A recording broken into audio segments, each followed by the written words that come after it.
Hey, I'm Charlie with Paradise Greens and Turf. We're at this gorgeous resort in the town of Paradise Valley, and this is owned by the Marriott. We've done a lot of business with them in other areas of Arizona.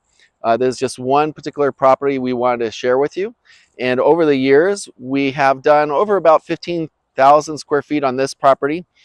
And just in this area alone, we have 4 different sections that are about a few thousand square feet each. And in the upper area, they have about 8,000 square feet where they also do weddings and ceremonies like that.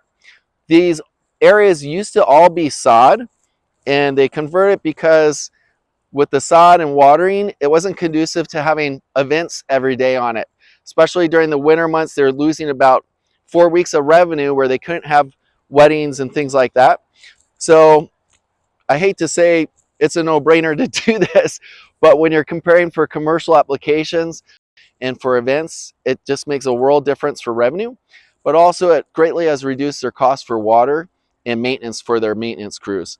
If you have any questions or you want to get a free design estimate for your application on your property, feel free to call us at 480-586-0655 and we'll be more than happy to assist you.